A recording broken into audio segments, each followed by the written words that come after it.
My name is Janelle Watson-Evans and I'm a Gold Coast creative.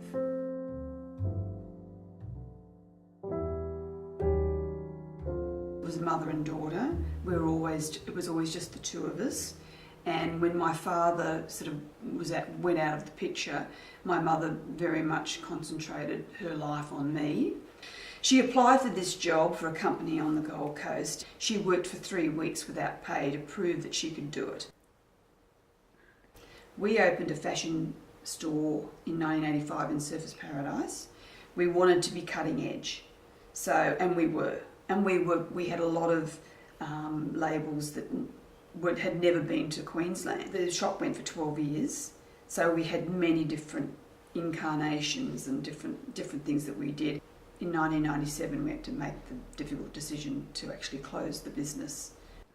It was becoming increasingly difficult for my mother and I to get on because she felt like she was losing me.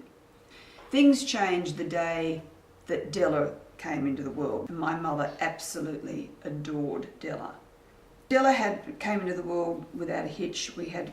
She was very, very healthy. 31st of May 1998 was the day that Della became sick.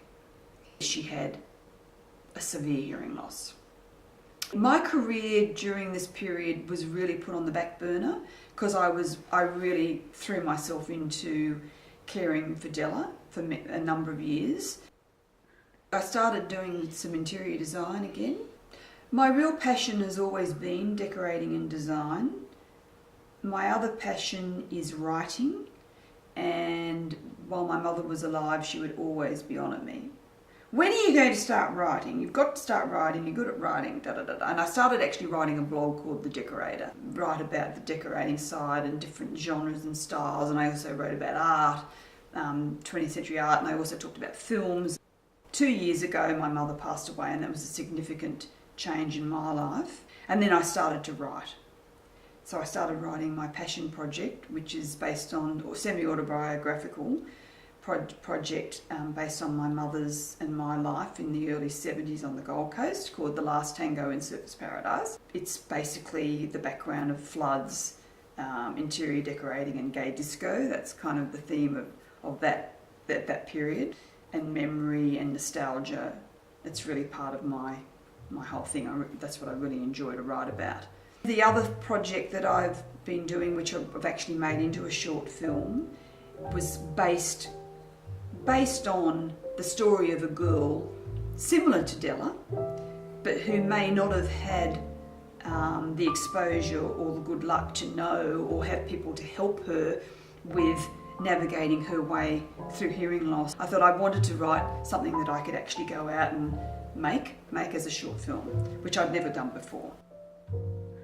Through that, I met some other people, and I thought, well, there are things that I could do within the film industry. The natural progression from my background would be production design.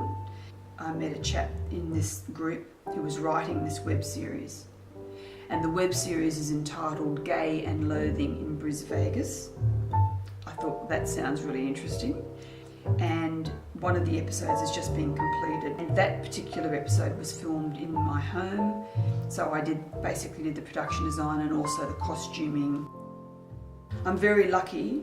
We have a beautiful home, and it's really probably acted as a laboratory for my design and my decorating, my creativity. My home is very important, and it really does reflect who I am and what I want to say about myself. I feel like the Gold Coast is finally coming into its own, and I've watched the transition. Now we're really digging into the cultural history and the rich stories that we all have to tell of the Gold Coast. And they're the things that I am really interested in incorporating into my writing and my filmmaking, my future filmmaking.